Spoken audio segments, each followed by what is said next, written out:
Hi, everybody. I'm Jennifer Doyle. And I'm Jeanne Vaccaro. And we're the co-curators of Scientia Sexualis.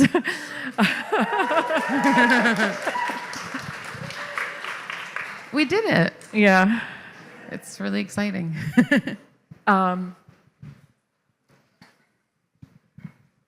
I know it's very emotional because we began this project in 2019, and these are the final hours of the exhibition. We're really honored that you all have come through this space and are here, and we're so happy to have a kind of final set of reflections with C. Riley Snorton, who is an incredible scholar. His bio is in the pamphlet, but has been a friend and an interlocutor for many years, and for this project, really like an anchor from the beginning for the kind of thinking that developed the ideas and the artwork in the exhibition. So this is a real treat. And Riley just got to see the show for the first time today, so we're so happy to share this show with people who were involved with the development of its concept and was part of these conversations. But also, you know, when we're making this show, definitely have people in our mind when we think about who is this show for. So Riley, it's you, but also readers of your work and the kind of constellation of artists and scholars and writers and art workers that connect the people who are here. So it's kind of special that I think that kind of the way that history unfolded is that this event, which was supposed to start off 2025, is the concluding event of the show. So this is going to be a conversation, and we're going to talk between the three of us, with Riley taking the lead and me and Jeanne kind of jumping in, and this will turn into a three-way discussion, which will open up to you. So I also want to encourage people, if you have questions about the show, if there are things you want to know about, like, it's all allowed. And this is the last time that we'll have a chance to be in the room with the work and with many of the artists from the show. And yeah, so let's make the most of it, right? Okay, we're gonna just jump in. Oh yeah. Perfect. Great. Yeah. There you go. Hello. Okay. I'm just so excited to be in conversation with both of you, and I see this concluding event as an opportunity to think about a whole bunch of openings that I think that the exhibit kind of powerfully stages. And I see the conversation as like an extension of ongoing conversations, not only between us, but among so many of the folks in this room. So what I would love to do is kind of maybe have a couple of questions that are both kind of opening questions. One question about the kind of time of conceptualization and the time of the exhibition. And then another question which might also have some bearing on this too, which is about, you know, one of the things that I find so powerfully articulated in the exhibit is this, is the kind of the fact that Scientia Sexualis is an aesthetic regime, right? So like medical scientific knowledge is an aesthetic regime, and I think that we can see this in lots of different variations. But I guess I'll turn back to the kind of first opening question, because I think there's so much about the curatorial practice and the way of languaging around it that have to do with these moments of conceptualization and now our presence here in the kind of final hours of the show. Yeah. Okay, so I guess we began this in 2019, is that right? So That's right. Yeah, that's right. that was the first time, the end of the first 4 years of the thing that's happening now that maybe will be 4 years or not. And this exhibition, as most of you know, is part of the Getty's PST Art and Science Collide initiative. And our kind of sense of what science like our only interest in science did have to do with like the body and science, like the many different scientific disciplines and regimes that govern the body, the sense of sex, race, gender, ability, that shape the body seemingly in response to some kind of like evidentiary claims. So there was always a kind of like porosity or permeability or and as you said, like kind of like aesthetic underpinnings of how the body has been imagined art historically. So something like, do we have Candace's? Yeah, it just take me a You know, second. the idea of like science and medicine's desire to see into the body, to know it like in a sense of the truth of what it is and could be, and then in contrast, quote unquote, contrast to our sense of lived experience and what is true and false. Yeah, I emailed Jeanne in the summer of, or emailed you or phoned. I was like, I remember asking you. I remember telling, I was with my auntie, and I remember telling her that I had this idea and that I could only do it if it was with Jeanne Vaccaro. So that was in 2019, and just in terms of like how quickly things have changed. Sorry, it's like really weirdly windy outside. How things have changed. At the time when the Getty announced its festival, Art and Science, my eyes could not have rolled harder. And you know, and it's partly because, so I'm a humanist, so I'm in an English department. I write about visual studies, kind of performance studies. Jeanne's in a similar disciplinary space. And one of the things that we see all the time is a turn to things like ecology and other kinds of knowledge systems, right, that are kind of anchored in a scientific claim. And it feels very much like an avoiding specifically race and sex. And so that's a very kind of conservative thing that one might see. So, you know, essays on what? Class also. But, you know, I'm going to say race and sex even more in the kind of formation that I'm talking about. I'm gonna stick to my guns on that. And look forward to having a cocktail and talking that out. You know, but, you know, and that's a very kind of academic phenomenon in the academy. Oh, sorry, yeah, it would be in the academy if it's academic. But, and there's also, it's like a couple things, like it's avoidant and it's also like chasing the money. And then like right now, what we're looking at is our colleagues in the sciences are being treated like arts-based humanists right now. Right, they are actually being told that their work isn't really knowledge, and not only that, that the things that they're doing are really harmful and dangerous. And they're freaking the F out, as they should be, right? I don't wish the working conditions of arts-based humanists on any researcher or any scholar, but like the kind of work that we do it kind of on the back foot, and often in contexts where you're working in a hostile institutional environment, and it's like, and it's so normalized, you know. So it's so Jeanne's at the University of Kansas, and so as I'm speaking, I'm like, the working conditions I know are infinitely better than the working conditions that she's in. And there's so many things that have changed from 2019 to now, but this is probably the one that is the most intense. Yeah, I mean, since I arrived in LA 2 weeks ago, Kansas has banned gender-affirming care for, quote, minors under the age of 19. One of the conversations that Malatino introduced in the brilliant keynote on Friday night was that age of 18 versus 19 is going to, you know, be a lever to allow banning gender-affirming care for adults. Students have been prohibited from using their chosen names and pronouns in schools, and teachers who, you know, respect their chosen names and pronouns are not going to be protected if they use them. So it's like, you know, pretty suffocating to kind of imagine what we do together, you know? And so it's been very meaningful to be in spaces where people are opening up these conversations for, you know, Hill, I think, again, your talk was really useful, that like, where does one go? And then this came up in the panel just before with Schreiber, kind of like asserting, I am this, you know, I can be it and I am it without needing anyone to say or not.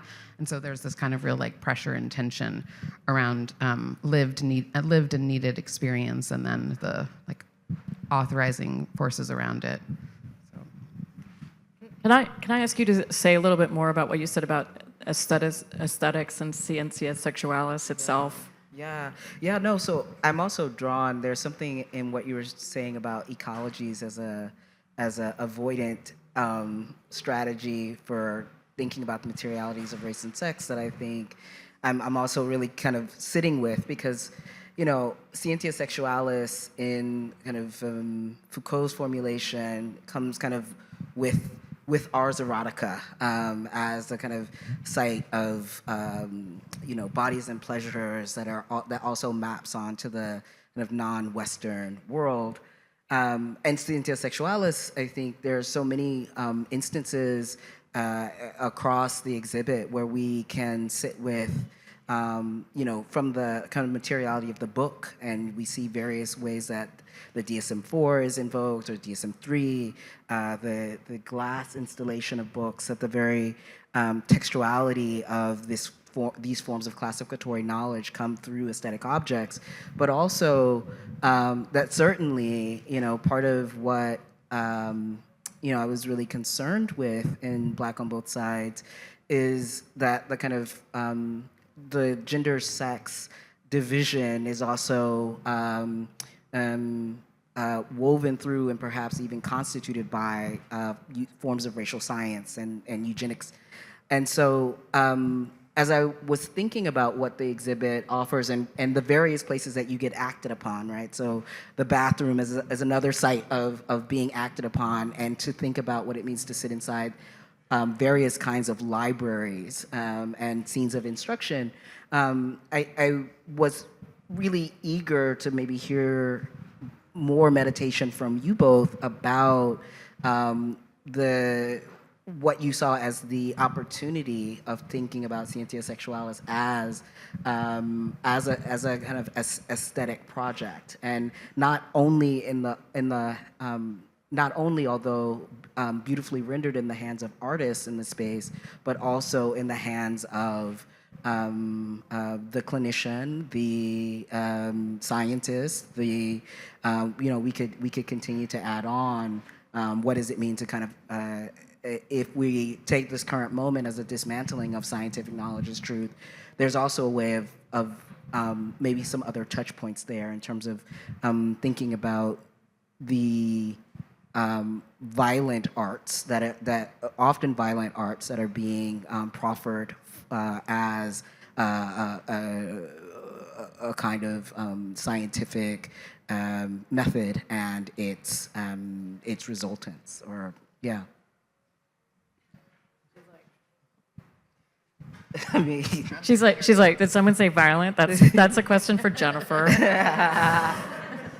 It's been kind of one of the running kind of things between us is when we conjure each other's interests and proclivities, and I don't know, there's so many places that I want to go for that, and I guess maybe I'll go back to Candace.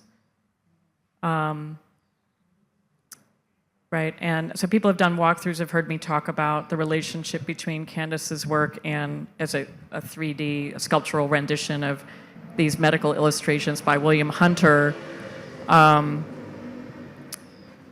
Even there, I'm pausing, because what I want to address is really the place where you started, right, which is like race and sex and how they get peeled apart from each other. Yeah. And when you were saying that, I was just thinking about how, like, on a pedagogical level, like Riverside is like 15% white, so it's like almost the entirety of my career I've not had a white majority classroom at Riverside, except for when I taught a class that was on Title IX and sexual harassment and sexual violence on campus, and then suddenly the white women were right there with me to do that project, and it was like this thing where I realized that I just couldn't. It's like if I want to have a conversation that is not doing that work of segregating thinking, and not just black and white, but also like the way that binaries kind of multiply around each other and then drift away from each other, that I had to have a more complex framework, right, in terms of how I was teaching. And I feel like with the show, there's something about, this is something I've learned about curating, right, which is the joy, the really incredible privilege of doing this work is that we could have these works near each other that, I don't know if we thought about them only through like disciplinary frameworks, or if we allowed those kinds of categorical, those typologies and categories of what work about HIV and AIDS looks like, or what work about gynecology looks like, or what work about misogynoir looks like, right? We wouldn't have these works vibrating alongside each other. It's not a terribly coherent way of responding to that, but no, it is. I mean, it's making me think about someone that has brought all of us together, the work of Jose Munoz, and this idea of like associative methodologies.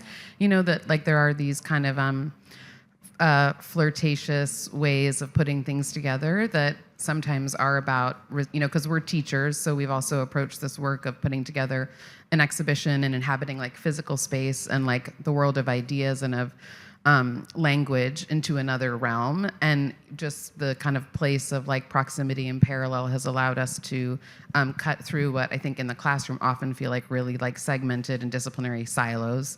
That your work, of course, has like been really central to kind of breaking through. But there's just the associative, or the kind of just that place where space allows us to do something differently.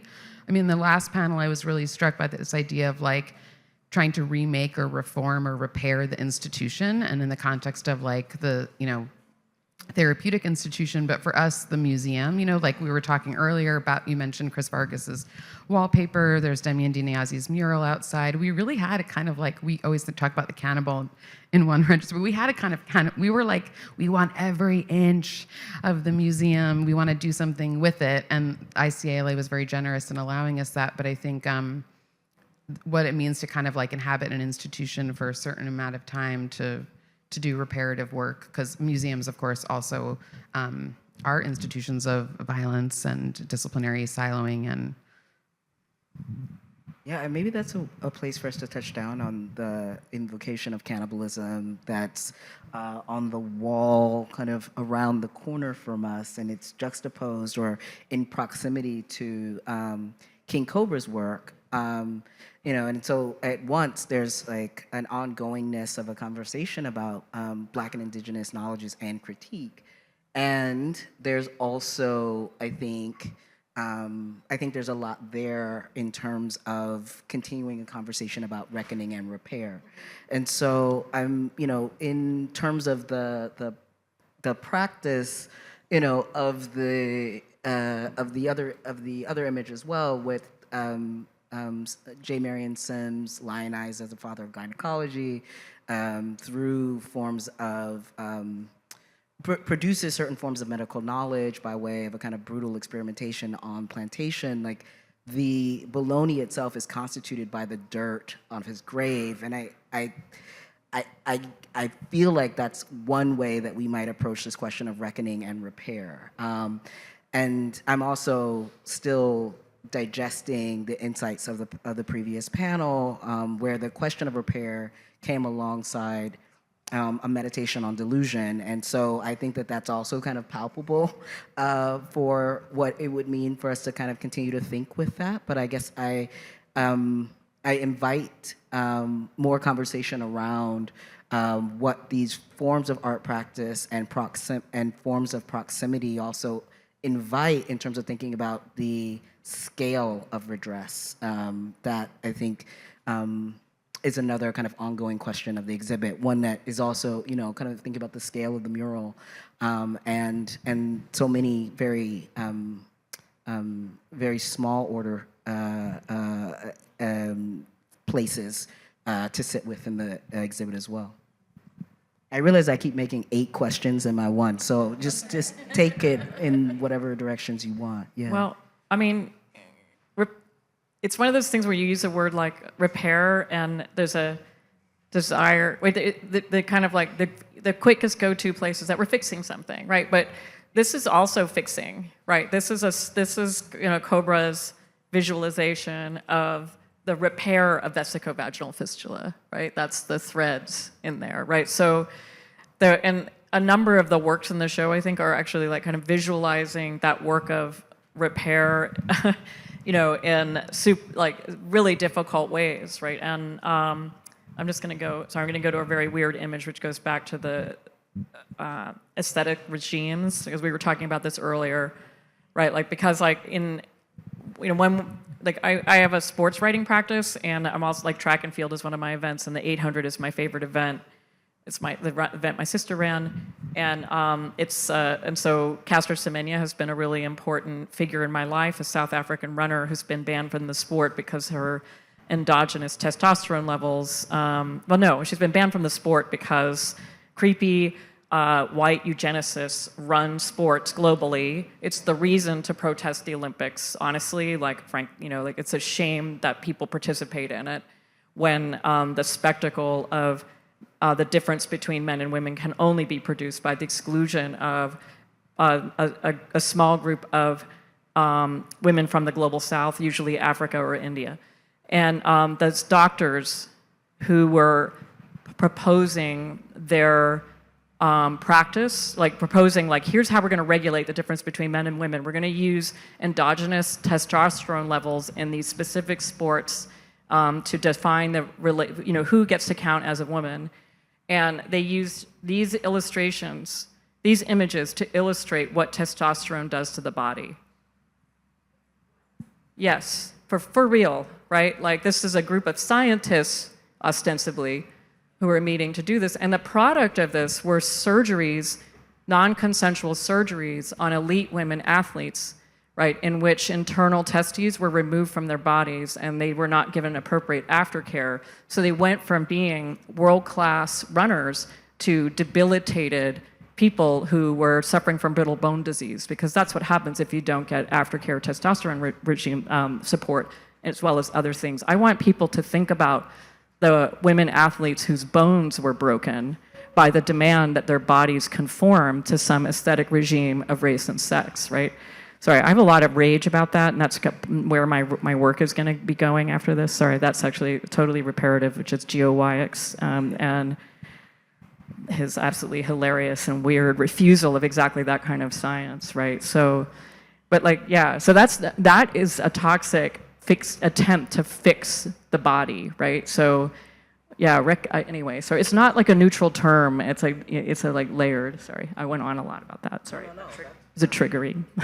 Someone in the one of the panels, an audience member asked a question or kind of like challenged us yesterday, I think, about the risk of repair, but also the risk of reckoning. And so I think, yeah, that term repair and then care was also brought up, feels like insufficient in this time.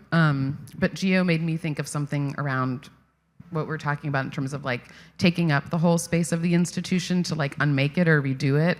So Geo's project, which you see it right as you enter, it's like these little transmitters that are connected to a radio that are in that kind of like back corner there. You hear this like screeching and howling every once in a while. So GeoIX's project, which is called Muck Study Department, is kind of inhabiting this kind of like figure of the wacky scientist, like an Inspector Gadget kind of guy that rakes the swamp and the mud, often in these performances in the Netherlands where Geo has been working to kind of think about the idea of Black trans study in terms of a science of murky illegibility and kind of pushing against these like rational modes of scientific thought.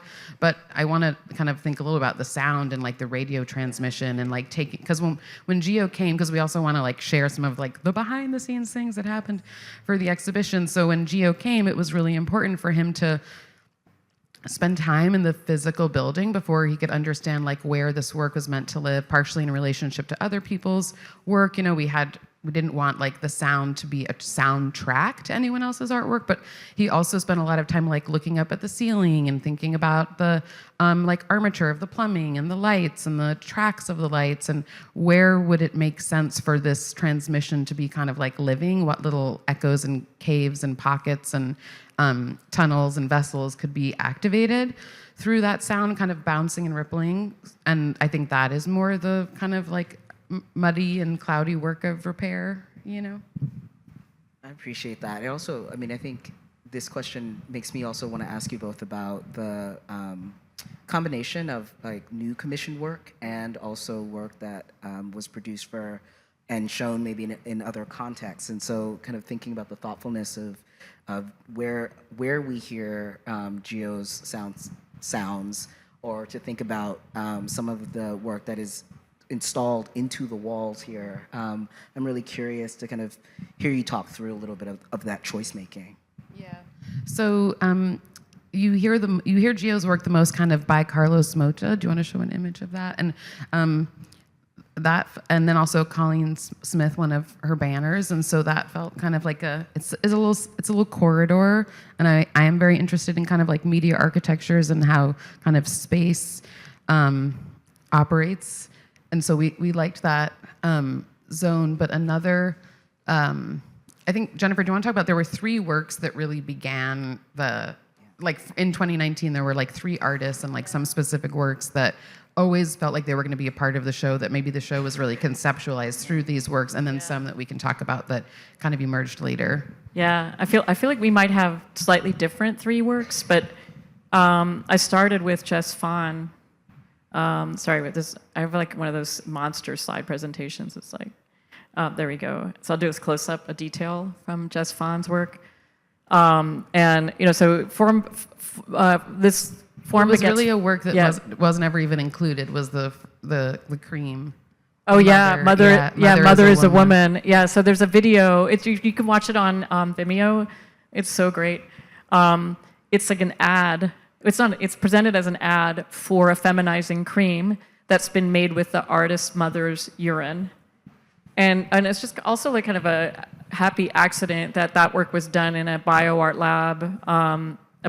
lab residency. I think it was in Buffalo, and Cobra was in the same residency. And actually, Cobra appears in Cobra's basically demonstrating the cream. That was one of the works, and at that time, Fawn was doing a lot of work with feminizing creams, testosterone candles.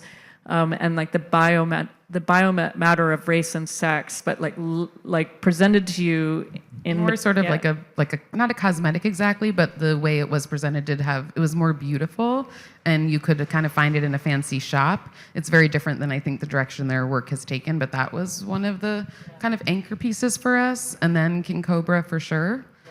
And now Bustamante, actually, the kind of investigation around the speculum. Yeah. And that's another place where like pleasure and pain and kind of the clinical and erotic sort of come in, because now's project was several people in the exhibition are thinking about the legacy of J. Marion Sims and his experimentation on enslaved Black women. King Cobra is one of them, but also now's project is thinking about the speculum, which is still used today, and could there be a different speculum? Could there be a pleasurable speculum or a less uncomfortable one? So there are a lot of ways that project kind of, I guess that's the repair element, Yeah. Not just reckoning. Yeah, sorry, I got lost in thinking about now's Bloom, right? Because that actually also, like, at the time that we were, like, it was really before the Getty announced its theme, I was toying with a gynecology show, and that would be, like Now's work, and I think I was thinking about Candace Lynn's work, and or pelvic exam show, and I would turn that over in my head, and I'd be like, how do you pitch that? Like, who wants a pelvic exam? So I couldn't, it was hard, it was a weird, and it was one of those things where I was probably like in my head an essay, and I'm like, that essay has actually already been written. There's a lot of really amazing scholarship from queer and feminist studies on the pelvic exam, and artists who are working with and against, right, the tradition of the speculum and our ideas about it. I've got Annie Sprinkle up there for us. Sorry, I forget where I was going with that, but that's kind of where it started. And then that art and science, 2 things. There's the art and science theme, but also Jeanne had done an exhibition called Bring Your Own Body. And that was absolutely mesmerizing. I think there was a collaboration between Candace Lynn and P. Staff called Hormonal Fog. Yeah, Hormonal Fog. So more, another range of artists, another range of work that's coming at us, like thinking about an artwork itself as having a regulatory potential, which is also happening right now as I pick up very gently the sense of Candace Lynn's smell of abortion, as that work is maybe modifying my reproductive potential. Yeah, sorry, I'm kind of getting lost in the memories of the before times. So Well, one of the things this make me think about is like archives, like contemporary versus contemporary work. So you asked about like things that we sort of knew about. Then there were new commissions. So Nicki Green made an incredible work called found 3 fruitful vines as a fountain. yeah, And it's kind of a transing of the Jewish ritual of the mikveh, a water bath. But in terms of this like Getty call, because we're always in some way kind of responding, whether we're like artists or scholars or whoever we are, to not just institutional invitations, but like the allowances and disallowances of what, or like what funding is available to us or whatever. So there's always a question of like how much the archive would be present materially, because all of these artists are so research driven. They're thinking about these different histories that have shaped the lived experience of the body, but we didn't want people to be sort of like hovered over a vitrine of archival material documenting the violences of the past. And like even just spatially, like thinking about the arrangement of the body and like Schreber's father, like stringing the children up in their entrapments or whatever. We just thought a lot about how people would move through the space, about the sounds they would hear, the smells they would take in, laying down on Now's couch, that one could like get vertical in this space, horizontal, in this space, not stay vertical. And so, yeah, we really thought about how people would move through it and about these historical artifacts and legacies that, while invoked, could like live out. They stay in those like libraries and archives. We didn't want to like bring them into this space. And the work is very contemporary. The earliest work is by Millie Wilson from her Museum of Lesbian Dreams from 1990, and then Dottie Addy and Louise Bourgeois from 94 and 96, and everything else is pretty much like 2016 on. And I think the kind of work that artists have been able to make in the last 10 years, like also is responsive to the possibilities of embodiment and experimentation and thought that have opened up. So that's important. There's Millie Wilson. some details from Millie's work. Yeah.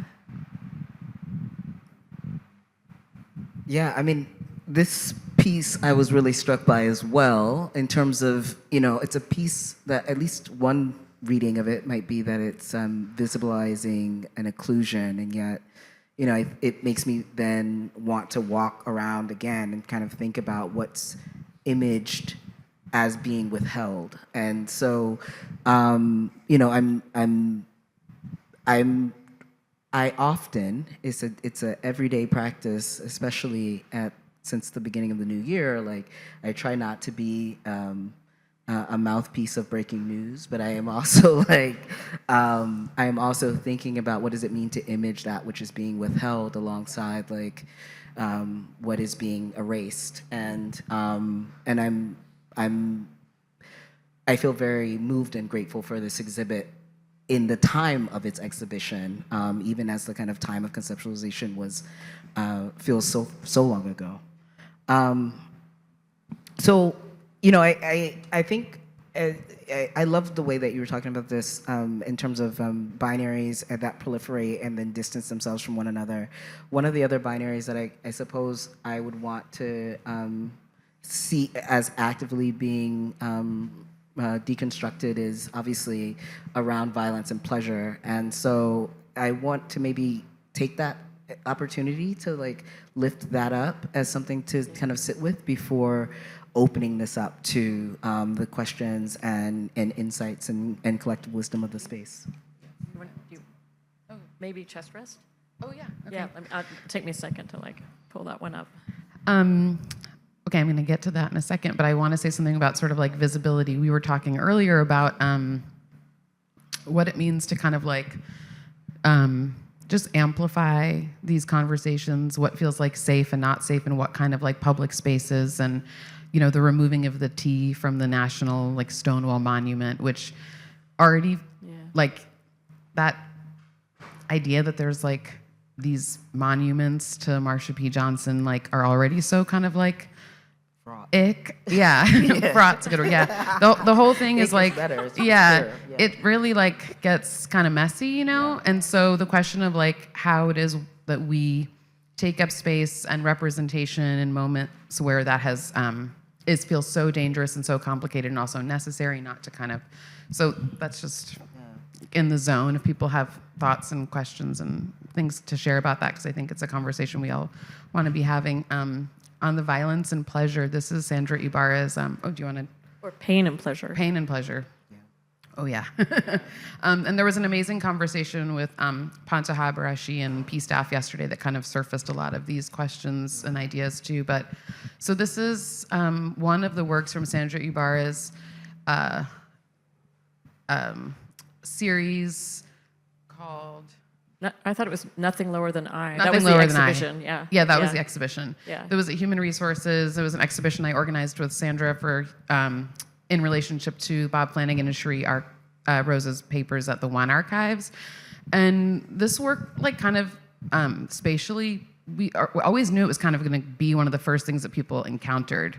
Even though, so it's like a sort of deconstructed, splayed out wheelchair with like more feet than a body normally has, and that are covered with these pierced and bruised nipples and chests that represent Bob Flanagan. Sandra worked with Cherie's photographs and kind of made this incredible series, but you kind of have to contend with the size of it before you enter. It feels like a very it's a body that wants to take up space, and it asks us to kind of think about how we take up space, I think, right when you enter in. Yeah, and then there's also like, I love the piercings, and like when Sandra talks about this work, she talks about how she had to, because like all those pads, the chests and the nipples are made out of leather, which she had to rub into shape. So there's a lot of like physical attention to the material and repetitive rubbing, to pull that nipple up out of the surface of the leather. It's like, it's so kind of fun to think with. And then she's also stepping into Cherie's position relative to Bob's body in this kind of allegorical sense, I guess, or metaphorical sense. A literary critic should be really right on point with those terms, and I'm not being that right now. So, but she's stepping into, Cherie's, Cherie worked on Bob's body, right? And that was their collaboration, the nature of their collaboration. And so she was kind of inhabiting these different positions, but especially Cherie Rose's, which is, to talk about like making something visible and also withholding and erasing, right? Because that's also, that's also kind of part of the story too, is that Bob Flanagan is often the figure we lead this conversation with, but their performance practice was a collaboration, and was often one in which his body was being subjected to her action, right? So. Yeah. And I like that version of care, which is like the care that Cherie provided to Bob, but also the care that Sandra then brings to the leather to kind of work with it and to soften it. I mean, I think care was evoked early in this conversation in that sort of way that we're all like, have a lot of fatigue with like on care and curating. There's like 1,000 of those, And so the care that happens in this show is a very different kind of care. It's always kind of in a relationship to, I think, other pains or this was happening in the panel earlier where Perwana was referring to Toscaeus's line, this kind of idea that in the psychiatric hospital you work to cure the hospital, but like within that isn't, the given of that is that the hospital is sick. Right. So I kind of appreciate that. So yeah. Shall we? Yeah, we do. Shall we mix it up? Yeah, we want to hear your thoughts, feelings, questions, queries, and like we spend a lot of time talking, and we actually prefer the listening. Hand up back here. Yeah. Okay. Oh, someone will bring you a mic just for the. Who's got the microphone for the? Yeah. Just for the recording. Back in the Back here. Yeah. Sorry, it takes a second. Thank you. Hi, thank you so much for an incredible conversation and a fantastic exhibit. This is the second time that I'm here. Jeanne, I'm actually a huge fan of your work, Riley as well. So it's a fantastic honor to get to see such beautiful culmination in space. I think especially space is a really key word for me. I'm thinking a lot about how like trans knowledges shape spaces right now and what we can make of that with like the very porous borders that we're like facing at the moment. And I think you're talking a lot about these like disciplinary boundaries and spaces. I'm curious about disciplinary publics and whether this exercise of collaborating and curating an exercise and an exhibition like this that is didactic and research-based and interdisciplinary has sort of like if it's changed your practice in a way perhaps because of the different publics that you're reaching than in your day-to-day, or how has this experience with different publics transformed your practice of like resistance knowledge making basically? Yeah, thank you. Thank you. That's such a such a great observation. I think that the first time I had kind of developed an interest in curating because I had been again taught by my teacher Husain about kind of like writing about art and ideas is about writing and thinking with artists and not about artists or art, but with it. But I had never kind of worked on an exhibition or thought about being a curator until I was in a fellowship at the Kinsey Institute, which, as many people know, is like a important sexological archive that contains a lot of these histories of violence, and it's not circulating. Everybody who knows who goes to archives and libraries is really hard to get in there, and it's geographically kind of remote, and it felt especially important to like aerate that material and to share it because it felt sort of like it was imprisoned there, and it contained histories not only of oppression and dominance, but of kind of resistance and like liberatory pushback, even from sometimes like the scientists themselves, that were contained and that needed to be shared like badly, and it was kind of urgent. And so it came together really quickly, this Bring Your Own Body exhibition that I organized like in, 10 years ago or something, and it really changed my practice incredibly. Like, to work with exactly what you're saying, a public, right? So I think of, Ellen Rooney has this great essay on the classroom as a semi-private room, right? So the public and the private are not these kind of, and the space of curating and having people engage with ideas in space, and that you don't always have to be there with them, because the classroom is always a speculative project anyway. You do some stuff and usually some things happen and you're probably not present for it anyway, right? But it really comes into a new crystallization, I think, the idea that we could be in a free space, even like this is a free museum, like, and thank you for that, ICALA, but like, yeah, when people come into the classroom, like it's with this elitist space, this institution that's so hard to navigate, and they have to pay to be there, So there's just these like things you have to like brush against, I'll just say that. I'm going to come at it from a slightly different angle, which is like an old kind of preoccupation of mine was like the way that artists like make work that lets us feel like that goes to the space of being an object. So my first book was called Sex Objects, and actually there I don't really write as much. I don't hardly write at all about the kind of things that were in my mind with that title, which are like a lot of the kinds of objects that like Louise Bourgeois would make, where they look like sex itself almost, but you couldn't situate that thing within an apparatus of gender. At least that's how I would talk about it now. Then I don't think I would have made that, thought about that distinction as being all that useful. Like after Panteha's conversation yesterday, where Panteha, was insisting on talking about the body, right? And using it to talk about the body and like staying in the space of thinking about the body as a thing. And in fact, that's another word that Panteha used a lot to talk about their experience of having a body, right? Is being in a thing and being in like a sick thing. And so an audience member, asked Panteha to address that, and they were very like, this is the space from which I'm working. And this is what it feels like and what it is, and that got me thinking about there was an early commitment between us to really lean towards work that was it's like even if there's a lot of ambivalence and contradiction in the work, it was very like rooted in material. Is presenting itself. Sorry, I'm not. That's probably the sin. This is probably. It's like an object. It's being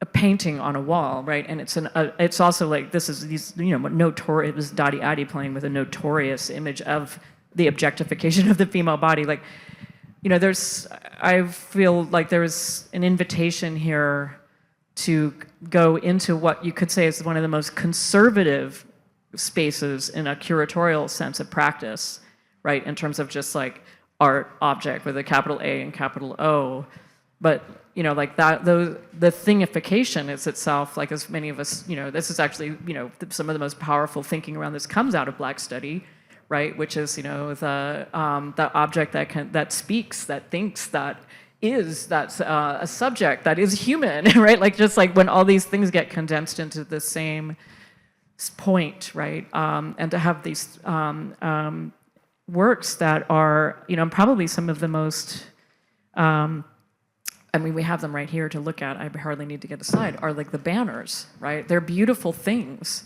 I think of my colleague. I'm thinking of my colleague Courtney Baker, who works with the spectacularization of images of Black death, but also the question of the humane, right? That some of the names here. Riley, some of these, these names and where they come from. Like these are the names from the archives of scientific racism. I'm going to hand that to you. So yeah. So sorry, I didn't mean to just like but No. yeah.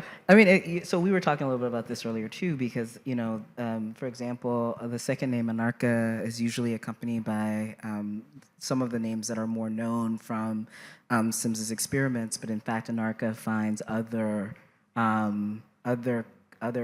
names, is put into proximity with other names, which also opens up a question about other temporalities, which also opens up a question about what does it mean to think proximal knowledges. But there was something too in what you were saying that really made me also sit with what is on the other side of the banner. So being on this side of the banner, on the non-named side of the banner, and what's going on in terms of all that organic material and all of that, the kind of rendering of various forms of nature that I think is also really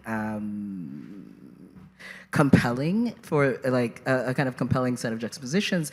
One that I think is also like, I guess what I've been sitting with since you made this this remark, Jen, is like that if we think about Scientia Sexualis as about various forms of a will to classify and a will to taxonomize, that there's something that's going on in terms of ecology that's about a kind of mudding it up. That's like trying to like.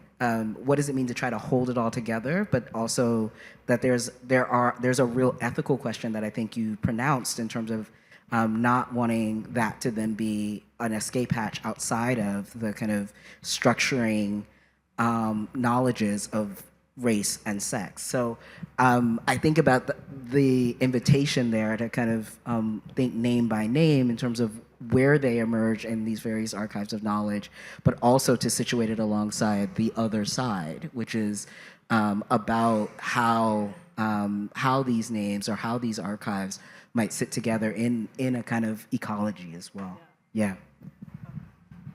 Just also for like the fun art historical reference. So you'll recognize the shells on some of the banners from Botticelli's Venus. She's playing with Venus, and then also the flowers. There are, there are flowers across the canvas, and those are also kind of recur across them. So it's like you can actually. Sorry, it's just one of those kind of fun things. But and then we have oysters being opened with a knife, and just wanted to. You're just nodding your head. Do you have a riff on oysters and knives? No. No, that's me. Okay, I'm just like. There's a lot of, revenge knives and things. Yeah. And yesterday's conversation with Panteha P was a lot about the kind of like potential of the cut, you know, and so. Yeah. Yeah, sorry. Yeah, I just love the opening up of and the image of that, and that kind of recurs, and there's a kind of a strange, like again, also like in the bibliography of the show, there's an alignment between Geo, one of the iterations of Muck's study. There's kind of staged around like all these piles of oysters, and this kind of reference to kind of a history in which oysters were like a staple food, and like people around the. Anyway, sorry, it's just like this kind of, I don't know, there are all kinds of like archives and bibliographies that are embedded in the works, basically, that's all I'm going to say. Sorry about that. We should take maybe like question. another kind of just quick note to that in terms of the question that was asked about like that we have so much that we, like the artists and what we have learned from them in terms of the like citational practices to kind of not think about, to kind of open up the space of what it means to like learn and who is a scholar and who we should be learning from, and to kind of put artists at the center of that. And that we were really interested in the idea of the museum as a kind of classroom, and part of what these like programs are doing is to create spaces where we have a kind of like a, you know, like a space of like open pedagogy and dialogue, which has been really important to us, and that whatever we can do to kind of instrumentalize the privileges that we have to open up spaces for amplifying, we have to do that. Yeah. Put your hand up high so we can, the person with the mic's coming to you from behind. Yeah. Sorry. Hi. I was kind of jumping back, kind of what you're talking about, working with the artist and also Gio's work about going through the space and trying to find the way that he could interpolate in that. And also in reference to Mignot's and like imagining new queer futures. Were there any works that were not able to come to fruition or the artists found frustrated? And are there any that you would want to add to see at the next show that you could describe in some way? Yes and yes and yes, and what should we?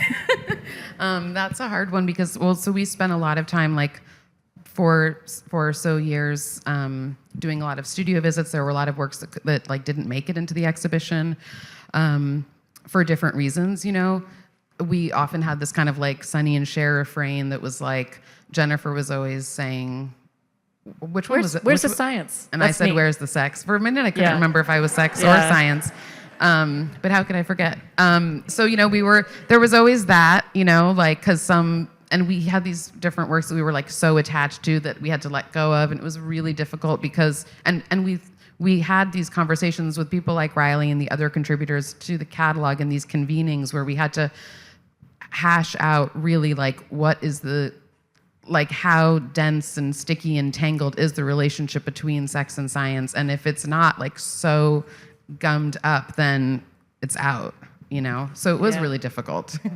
Yeah, actually, Riley, to come back to like this kind of like mixing things up, letting it get muddy. There's a lot of work that is not here that is closer to like bio art, really strong and interesting work. But in a sense, there's like that work is character. It's like the story it wants to tell is really about the. I don't know. I still kind of struggle with it, but there were a couple reasons why work like that was hard to figure in. Some is logistical, insofar as a lot of that work wants it's like a lot of space, you know, it's kind of hard to. It's not really an object.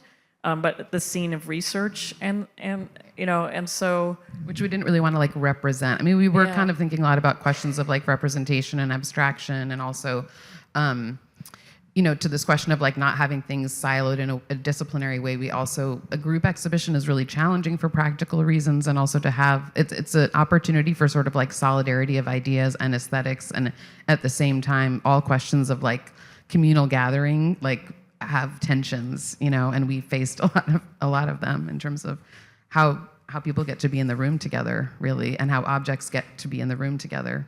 yeah, I mean, and it's also just like there are a lot of artists who could easily be in this show, and sometimes people come through and they name somebody, and I'm like, I know, and so there's just that, you know, there's a kind of the arbitrariness too of just like when you feel like you have things that are sitting really well together. I mean, it's not arbitrary, but like why somebody's on the other side of that has more to do, you know, just like with a range of other works that are in the show. And, you know, but I do think like there's like for me, some of the starting points and thinking about this came out of like this group of artists in Barcelona who were sort of in and around Barcelona, was encountering and like writing about like, or just like websites about like Gynapunk and these community-based seminars. I mean, you can take seminars online where you learn how to make lube out of flax seeds and or do like tests on yourself to see if you have a bacterial infection or if it's yeasty and all that, you know. And so, you know, but there were two artists, is it Clau Kinke and Paula Pin, and they were collaborating. And my sense of their history was that they were moving and kind of like moving actually really out of the space of art making. And even as both, you know, continue to make art, but that the kind of work that they were doing was more of, well, the most important thing wasn't that this stuff end up in a museum and in a show, right? The most important thing was that the practical knowledge get in the hands of the people who need it. And so the commitment to grassroots healthcare, to inclusive healthcare, you know, meant that what they were making was it wasn't like taking the form of this like art object, right? And you know, so that's like a shadow of the show, really, as that kind of work and the commitments that are expressed from that, you know. And so there are artists who are really important to this, like Michelle Browder, who we brought out for a talk. You know, so Michelle Browder built a monument to the mothers of gynecology and in Montgomery, and has a public space that's educational, that's activist, that is the site, maybe even like this week, right? It's right around this time of year. She has an annual convening that's centered on Black women's healthcare. And you know, major figures from around the country gather, as do all, you know, practitioners. And you know, so the kind of work that she is making is made for people and to be out there in the world and used. And that work has a direct relationship to the work that's in this show. Yeah. I think it's really like a question of what, a disciplinary question about like what is art and what, you know, what is public health and what is education and how these things kind of get work in different spaces, you know. So that bioart stuff was really interesting because it, again, ties to what Hill was talking about on Friday with like Reed Erickson and Patty's question earlier about Preciado and Can the Monster Speak, and like using our own bodies as spaces of experimentation. And so yeah, there were like a lot of kind of disciplinary questions about also what kind of, you know, art that lives outside of a like a community because Michelle Browder has a monument to Betsy, Lucy, and Anarcha, 3 different statues. And when things live in that space versus the space of the museum, like those are real distinctions that kind of like happen canonically. Yeah, and they happen for like she has a kind of an origin story of, you know, basically being told by an art teacher at art school that her work was too Black, right? And then also that teacher, I think it was the same teacher, had a postcard of, it's that poster of J. Marion Sims's clinic that the pharmaceutical company made, like that you write about, yeah. Yeah, and it's an image in which a Black woman is like on like kind of seated, kneeling position on an examination table, while these doctors are like talking about her. And then, if I remember right, there are other Black women like peering around a curtain, and she was like, "Who is that? What's going on?" And he basically told her to go find out. You know, and it set her on a path that was led directly out of art school, you know. So, you know, even as the show leans hard towards art objects, capital A, capital O, I think as a curator and as an educator, I want people who have, so many of us have had that path. I'm putting myself in this. It's like there's a reason I didn't major in art history. That goes to class, right? That goes to, you know, that's a pretty fundamental thing. So a lot of us in our trajectories towards and around art have been shaped by these systems of like a classification, exclusion, and you know, kind of naked elitism. And I would say that the artists in this show are very much bound together in their own individual commitments to fight and unravel that. Many of the artists in the show, if not all, really. I mean, Dottie Addy was founder of AIR Gallery, a gallery that's dedicated to women artists, and it's like of, you know, enormous art historical importance for that reason. Yeah, sorry, I'm like, yeah, I can go on and on.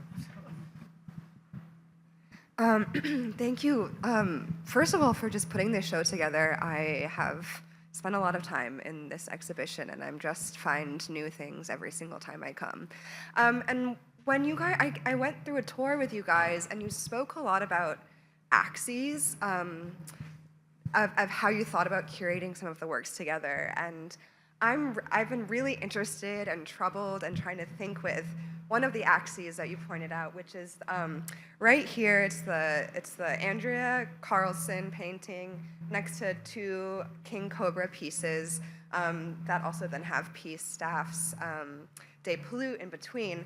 And so I'm thinking a lot about the tension between those three works and wondering if you can speak a little bit to it, because I think, Riley, it also, your work really kind of like grounds a lot of these conversations between thinking about anti-Black racial science and its relationship to contemporary questions around transness and trans medicine, and then also, of course, these gender and sex regimes of colonialism and indigeneity, and also how this is all grounded by what we confront when we first walk into the show, which is 1492, right? This mural that, when I see that, I think, Sylvia Wynter, we have a new worldview, right? Trying to think about all these different incommensurate histories of racial violence and sexual violence together. So obviously there's like a million axes that you could talk about, but I'm curious if you can speak to this one in particular. Riley, would you be interested in sharing like how you were thinking about that when you were walking through the show this morning, like that axis in the show? Yeah, I mean, so we were talking a little bit about the Carlson painting and the cannibalism and the ways that the museum, the language around the museum as a site of cannibalization. And then I was thinking about particularly the fuck baloney image, because it is also about a certain form of fleshiness that is being constituted by a set of materials that include dirt from the grave. And I think about King Cobra's other forms of activation. I can't help but not think about that when I look at that image. But what I also really enjoy about your question is thinking about what P Staff's work is doing in this configuration.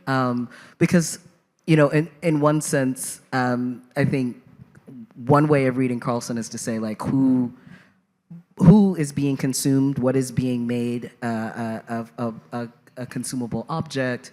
I think that, you know, like King Cobra's piece is kind of thinking of making us really think about the kind of genealogies into flesh, and also that like flesh as continuing to give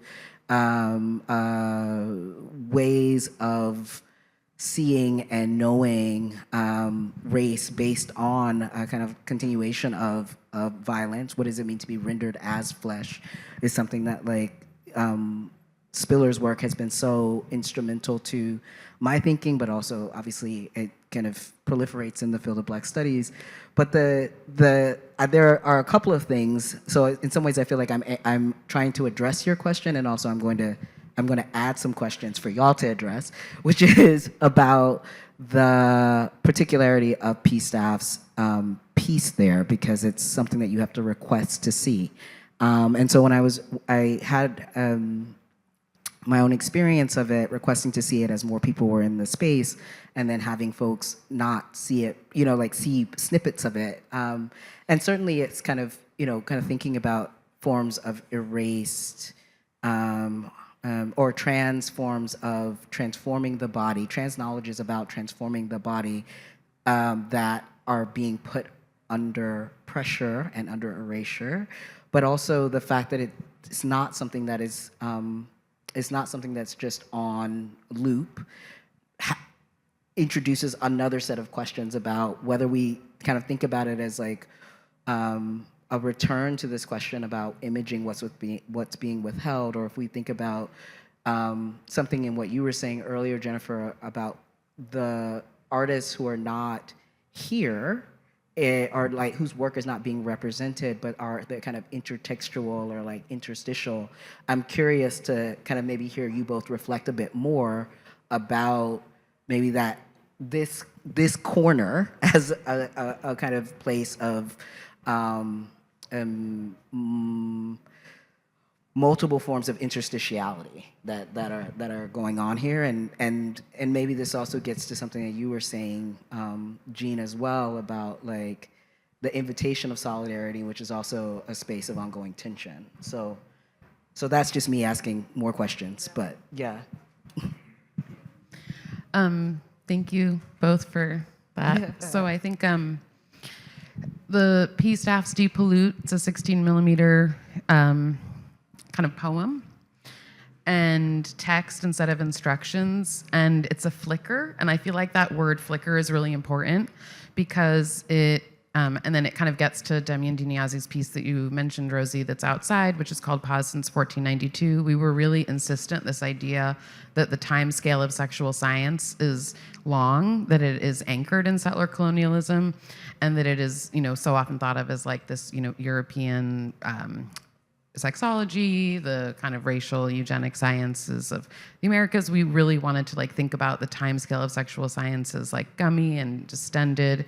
And then I think like the temporality of the flicker brings us to this place where we're, because that is the kind of intersection of like the decolonial, anti-colonial, a Black feminist and a transliberatory, and then also Sandra's work, like kind of evoking disability.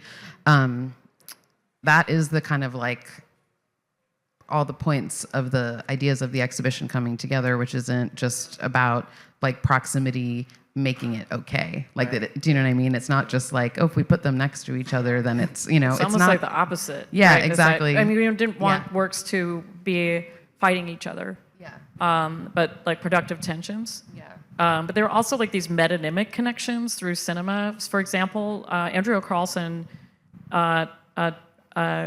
describes the composition of her work as film strips, and she thinks about her work there's like a poetics of time, right, and a time scale within the work. You could say that the time scale within the work kind of stretches, certainly like, it's like, I can't say it stretches back to 1492. If anything, it stretches up to and surpasses and flows over it, right? That it has its own kind of time scale in it. So like there are ways in which projectors and the loopers talk to each other, and they talk to, depending on what you know about the works, and there's actually cinematic references in Andrea Carlson's work, and references to like this kind of like pornotroping of like anthropological documentary, via the reference to Mando Kane, and which is a shockumentary film from like the early 1960s.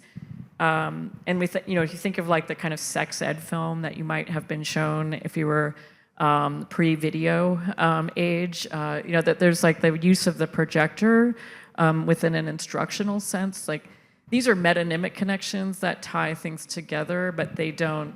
It's like they're kind of just metonymic just means that they're next to each other. It doesn't mean that they're the same or they're even necessarily of the same genealogy. It's like a kind of a formal harmony. It makes me think about this work by Budry Lorenz called N.O. Body, that's like a riff on Hirschfeld and the case of Annie Jones, the so-called like bearded lady who was essentially like incarcerated by the circus and made to perform. And they make this work that happens in like the lecture hall and with that projector and that kind of flickering too, which is like maybe a flickering of possibility or kind of like a terroristic like announcement. But something between these two questions has also made me think about with Cobra's work. So the Fuck Baloney piece was part of a series that Cobra made called White Meat, where she was explicitly interested in kind of turning away from the idea of like making work that could represent something like black flesh that would be like sold in the art market, right? And all of the kind of like heaviness of that. And also to put whiteness on display as the spectacle. And there was a deep curatorial conversation around like who has the, that comes from, that exists outside of this, but around who has a right to abstraction. And that was really important in terms of like, because Cobra was one of the artists that was like central to our thinking and like she's such a prolific artist. And the decision to kind of settle on that piece, I think, was an important way of reckoning with this question of who has the right to abstraction around the question of whiteness. Yeah. Oh, sorry. And even thinking about what abstraction looks like, right? Because there's also like, I love thinking about like abstraction to as a verb, and that we can use to talk about typologies and like the generation of an idea like sex and sexual difference or racial difference, right? That there's these materials that are literally like kind of abstracted in Jess Fahn's work. And yeah, sorry, I don't know that I was having one of those, I think very metonymically kind of like spidering along. So yeah. Yeah.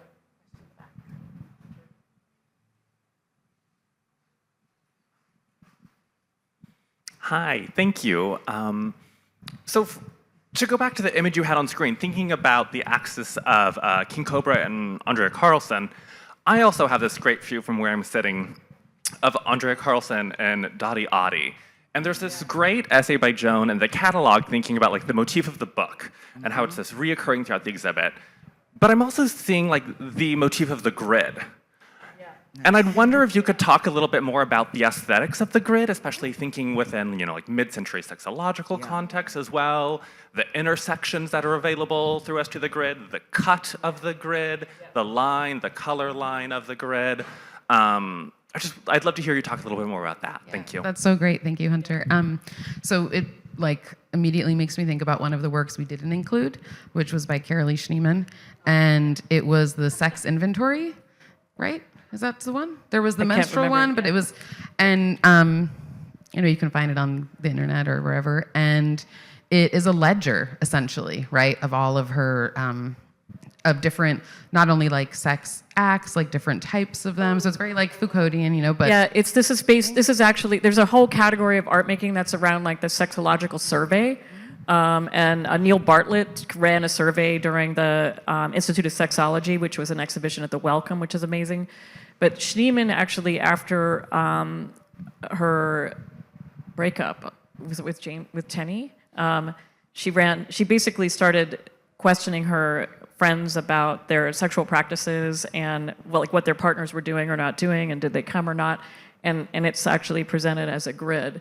So that falls out of the show for historical reasons. It's like if you're going to include that, there's like decades of amazing work that we could include. But then there was also like more recent Schneemann work, which would absolutely have fallen within our time frame, where there was it's like a grid, and it's like quotes from Guattari and Foucault and drawings, and she was often thinking about. I mean, what wasn't that woman thinking about and doing and making fundamentally like mind-blowing work about? But yeah, sorry, there are a lot of grids in the show, and they're really important. And there's like structures, like the Fawn work is a grid, right? Form begets function is also in a grid form. Sorry, I'm like, yeah, here I am. We can see it. There it is. And then the one you just had, the Galaporis Kim and Young Jun Kwok, isn't a grid, but it is kind of like an arrangement or it's a geometry of, it's kind of referencing a cabinet of curiosities, and with these like ancient and contemporary sex toys, and asking us to think about like what's on display and how the museum, the politics of collecting and exhibition function. But yeah, this question of like the cut and of segmentation and the like legacy of the grid in art history. I think there were a lot of works. I thought of Schneemann and the ledger because the ledger has been really important for not only like kind of the sexological kind of the scientist, the expert who kind of like tracks and keeps the score, but also in the more kind of like counter-archival, like community, whatever that like binary is, of keeping track to keep count for ourselves so that we like exist and someone finds it later, So those kinds of like forms of counting that often happen simultaneously around capture and kind of existence are like important to the exhibition. Yeah, it's like the concept of data, right? I mean, we're not presenting you with things that feel like data, but like claims about data, like those regulations that were articulated around Castor Semenya mobilize it's like a narrative about the data tells us, right? But it's actually totally polluted data. It's data that's produced by a wide set of ideological assumptions that produce like very bad science. And it's like all the studies, their main study was completely dismissed as actually bad data. But it's like the argument that they make about the data of gender difference is so juicy and headline grabby that's basically, most, people are walking around thinking that the biggest threat to girls and women in sports, are women who are actually men and trans women. And actually, and it's like there's a mobilization of an idea about the data on that's completely false, and that disguises actually these entire huge systems that victimize girls and boys in sports. Actually, that has nothing to do with any of that. So, anyway, sorry. I keep going. This is my next project of sports, and I can feel it starting to sneak into my brain. So yeah. Maybe another, I also want to acknowledge the pause since 1492 and the Sylvia Wynter. Sylvia Wynter was on my mind a lot as well as I was moving through the exhibit. And there's something that the kind of question about the grid also brings to the fore for me too, which is, so through talking with one of my students, I was made aware of a kind of redefining of HIV in terms of a kind of immunocolonial disorder. And I'm thinking a lot about that in relation also to where HIV shows up in this exhibit as well. But in terms of the kind of relationship to grid and grid making, obviously in the kind of instantiation of the New World as a set of, that develops into a certain, where colonial territories turn into various forms of state making or states. I also was thinking about what Wynter does around the plantation and the plot, and so it's kind of thinking about not in a kind of easy way, but in fact in the way that the plot becomes a place of sustenance for those who have been made captive, and where there's a kind of important set of literatures that are about establishing anarcha, and I think in some ways we might in a different way also think about what is actually being imaged in the flicker of Peace Staff's work, but this way of kind of thinking about them as the authors of a form of medical knowledge that could not be captured and yet are pertinent to an understanding of what it means to have a kind of polyvalent mode of care that's being exercised, care under duress, care as a form of concern, are at least two ways that we might think about that. And so, when I saw the name of the set of conversations as Reckoning and Repair, I was thinking about what Wynter invites us to imagine about what goes on inside of the very thing that capacitates. That isn't about a certain form of protection of violence, but that capacitates kind of ongoingness of those who grapple with violence every day. Yeah.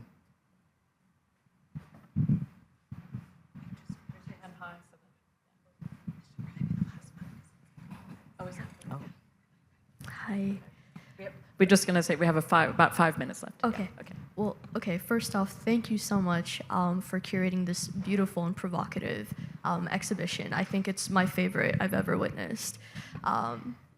Cheers. And it's such an honor to continue thinking with you, Dr. Snorton. I'm still struck by what you initially shared, in that you find so powerful that this exhibit, Scientia Sexualis, is an aesthetic regime as well, and understanding medical scientific knowledge as an aesthetic regime. And this is making me think of how Reese Bonner Bradley reframes aesthetics into an aesthetic regime of racial representation, right? And how she also makes these claims explicit through her analysis of the dissimulation of Sarah Bartman's body as mediated through eugenics, and the ways in which it was mediated through aesthetics fundamentally. And I'm so grateful for your interventions, because in considering the aesthetics of sex and gender and transness, and how so much of it is indebted to and emergent from blackness and fungibility of black flesh, in your thinking and expansion of Spillers' ungendering black flesh as well, I'm also considering just the pertinence of what so many of these artists in that access. I really appreciated that question on the access and the architectural access. I really appreciate what's happening in that corner with King Cobra's work, right, and with Carlson's work as well. Because winter for me, I think, came up when witnessing King Cobra's vaginal vesico fistula piece, right? How the sculpture was placed before a mirror that essentially reflects the exhibit back onto the mirror, as well as the viewer on the mirror itself. And so just confronting it as witness was an extremely viscerally jarring experience, right? And placing that in proximity to Carlson's piece, in which whiteness is forced to confront itself and its histories of cannibalism by King Cobra's Fuck Baloney, right? From the white meat exhibit. That makes explicit, what she's doing with flesh is, I think, brilliant, right? Because in the white meat exhibit, she's making explicit the abjection of white flesh, and so much of gaze and pornotroping is almost inverted through a lot of these artist interventions. And so when I'm looking at this, at the mirror and the reflections evoked here, and what mirrors do as producing an infinite loop, for me, it's also begging a question of repetition. But repetition doesn't mean sameness.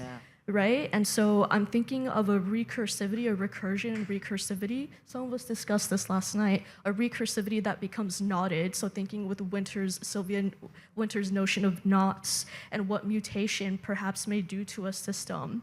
And so I'd love to, I just wanted to put that forth as everything that this exhibit and this discussion has made possible for me. And if y'all want to meditate further on these notions of a sort of knotted, mutated recursivity in the architecture and axes of this exhibition, I would love to think further. Is it okay if I'm going to talk about Carlos Mota's work a little bit? So homoerotic historiography, right, has the repetition, has the grid, and then it also has, it's like, these are, these miniaturized, these figurines that are miniaturizations of sculptures, objects found across the Americas that depict, erotic connection between male figures or just sexy bodies or sexy body parts. And they're silver and gold, the materials that they're made out of them. So it's like the material of colonial fantasy, right? That desire, that like quest for the city of gold as being a core part of colonial narratives and desires. But this was part of a research project that also grows around a notorious massacre. It's a Balboa's, massacre of Cueva people who were in LGBTQ history, sort of like in the 1990s, and sort of like studies of like colonial literatures and the like. People started turning to the story because in some colonial accounts of this massacre, the people who were massacred, the indigenous people who were massacred, were described as sodomites or as engaging in bestiality. And that was kind of how I first encountered this story, was through an essay by Jonathan Goldberg called Sodomy in the New World, I think. And there's a scholar named Marcia Ochoa has a wonderful essay you can read online that's kind of grows around this, right? And in which she writes about this as there's like dozens of people who were massacred, like they're depicted in this Debray etching. I think it's like a 16th century etching. Kind of like I've got some colleagues here who work in this zone. That shows people being devoured by dogs, right? This goes to the cannibalism story and like the flesh eating and like kind of scenes of flesh eating and the consumption of flesh being really embedded in the colonial archive. And Marcia Ochoa unpacks this scene as a scene of colonial violent, it's like a reaction to a gender they didn't understand, right? Like that is just like indigenous gender was so threatening, right? And had to be contained, and not just contained and controlled, but actually destroyed, right? And then recorded in the literature, destroyed and destroyed again and again and again, repeatedly. And she draws a line, like, because Carlos is like asking this question of what does it mean for me as like a settler, he's from Colombia, so it's like a settler cis gay man in Colombia looking at these depictions of indigenous people connecting or sexually, and like it looks like homosexuality, right? It's like this homoerotic historiography is right about like this kind of practice of history of like kind of trying to create a sense of identity, connection, community that stretches across time, but it's a fantasy and a projection. And what he's not seeing in that moment, right, is this story of the relationship between colonization and the production of gender. And Ochoa makes an argument for thinking about that massacre in a continuous relationship to the violence to which trans people are subjected. And so it's a really important intervention. And, you know, Carlos is like making work out of that. It's like really difficult, you know, it's like that project is staged over kind of several years of work and takes like different forms. There's a video that you can access, I think, through his website. That's a really important companion to it. There are pieces of projects here that like had to be pulled out for one reason or another to kind of bring the objects together in relation here, but that's one of them. So anyway, sorry. Yeah.